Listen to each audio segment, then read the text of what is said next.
Hello, welcome back to the reading of the poem of the Man God, written by Maria Valtorta, Volume 4, Chapter 5:17, Part 2, Towards Bethany and in Lazarus' house.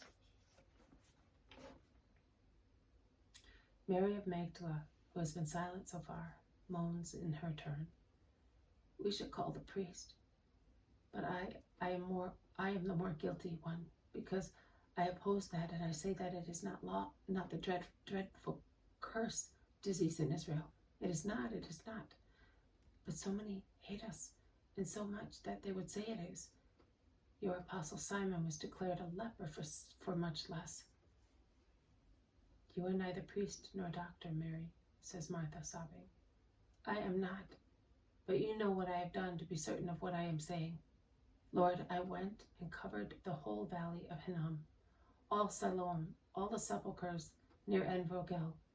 I went, dressed as a maidservant, veiled, in the first light of dawn, loaded with foodstuffs, medicated waters, bandages, and clothes. And I gave everything. I said that it was a vow I had made for him whom I loved, and it was true. I only asked to see the sores of the lepers. They must have thought that I was mad. Whoever wishes to see those horrors? But after layering my offering at the edges of the crags, I asked to see, and they were above me. I was farther down, they were amazed. I was disgusted, they wept, and I wept, and I looked and looked. I looked at bodies covered with scales, with crusts, with sores. I looked at corroded faces, at white hair stiffer than bristles, at eyes exuding pus, at cheeks through which I could see teeth, at skulls on living bodies, at hands which had become claws of monsters, at feet resembling knobby branches, stench, horror, rottenness. Oh, if I sinned worshipping flesh, if I took delight in my senses of sight, smell, hearing, touch, in what was beautiful, scented, harmonious, soft, and smooth, oh, I can assure you that my senses have been purified in the mortification of such sights. My eyes forgot the enticing handsomeness of man on contemplating those monsters. My ears expiated the past enjoyment of manly voices on hearing those harsh ones, no longer sounding like human voices. My body shuddered, my smell revolted, and all remainders of the cult of myself died, because I saw what we shall be after death. But I brought back with me the certitude that Lazarus is not a leper. His voice is not injured. His hair and the hairy parts of his body are intact, and his sores are different. No, he is not a leper. And Martha distresses me because she will not believe, because she does not comfort Lazarus by dissuading him from believing that he is unclean. See, he does not want to see you, now that he knows that you are here, lest he should infect you. The foolish fears of my sister are depriving him also of your comfort. Her passionate nature makes her angry, but when she sees that her sister bursts into tears, weeping desolately, her impetuosity abates at once, and she embraces and kisses Martha, saying, "Oh, Martha, forgive me. Grief is making me unfair. It's my love for you and Lazarus that wants to convince you. My poor sister, what poor women we are. Now, do not weep so. You are in need of peace and reciprocal compassion, for your own sake and for his. Lazarus, in any case, is not leprous, I tell you." "Oh, come to him, Lord. Who can judge better than you whether he is leprous?" says Martha imploringly. "Have I not already told you that he is not?" "Yes, but how can you say so if you do not see him?" "Oh, Martha, Martha, God forgives you because you are in pain, and you are like one whose mind is raving.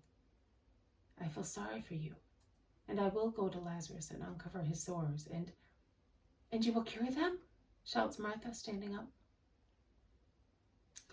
"I have already told you that I cannot do it, but I will put your minds at rest and you will know that you have not infringed the law concerning lepers. Let us go." And he is the first to set out towards the house, beckoning to his apostles not to follow him. Mary runs ahead. She opens a door, runs along a corridor, opens another door, which leads into a small internal yard.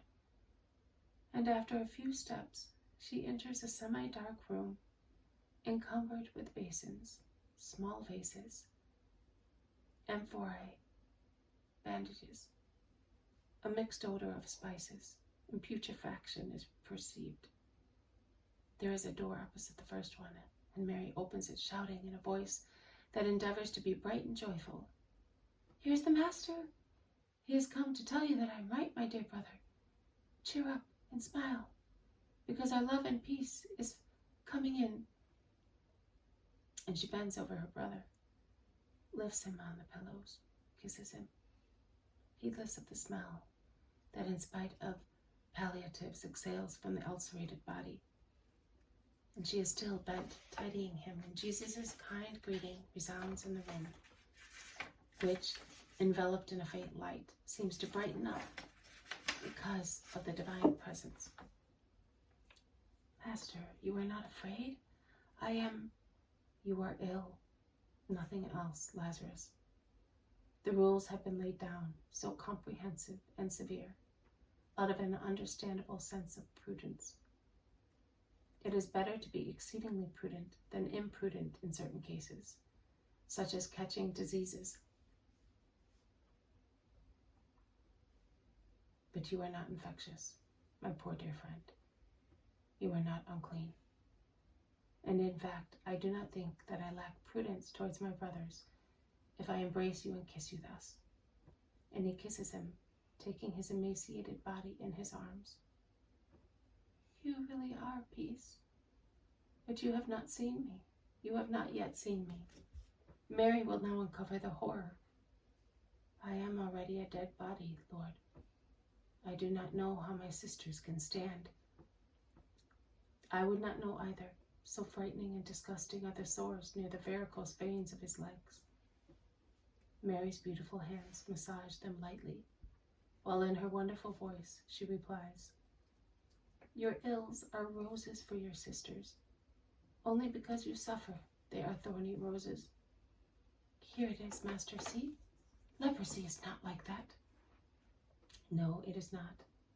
It is a bad disease and it consumes you, but it is not dangerous. Believe your Master. You may cover him, Mary. I have seen." "Are you really not going to touch him?" asks Martha with a sigh, persevering in hope. "It is not necessary, not because of disgust, but to avoid irritating the sores." Martha, without insisting any more, bends over a basin containing spicy wine or vinegar and dips some linens into it, and then hands them to her sister. Silent tears drop into the reddish liquid. Mary bandages the poor legs and lays the blankets once again on Lazarus's feet, which are as motionless and yellowish as those of a dead man. "Are you alone?" "No, they are all with me, except Judas Iscariot, who stayed in Jerusalem, and will come. Nay, if I have already left, send him to Bethany. I shall be there, and tell him to wait for me there." "You are going away soon." "And I shall be back soon. It will be soon the feast of the dedication. I shall be with you those days. I shall not be able to honor you at the Feast of the Lights. I shall be in Bethlehem on that day. I must see my cradle once again." "You are sad, I know. Oh, and I can do nothing." "I am not sad. I am the Redeemer. But you are tired. Do not strive to keep awake, my dear friend. It was to honor you. Sleep. We shall meet later." And Jesus withdraws noiselessly. "Have you seen, Master?" asks Martha outside in the yard. "Yes, I have. My poor disciples, I weep with you. but I truly confide to you that my heart is much more ulcerated than your brother. Grief gnaws at my heart, and he looks at them with such deep sadness that they forget their sorrow because of his. And as their being women prevents them from embracing him, they confine themselves to kissing his hands and tunic, and to serving him as loving sisters. And they serve him in a little room, and overwhelm him with their love. The loud voices of the apostles can be heard from beyond the yard. All of them, except the voice of the bad disciple. And Jesus listens and sighs. He sighs, awaiting the fugitive patiently. This has been a reading from the poem of the Man God, written by Maria Valtorta, Volume 4, Chapter 5, 17, Part 2. Towards Bethany and in Lazarus' house. Thank you for listening. I will see you tomorrow. May God bless you, and may peace be with you.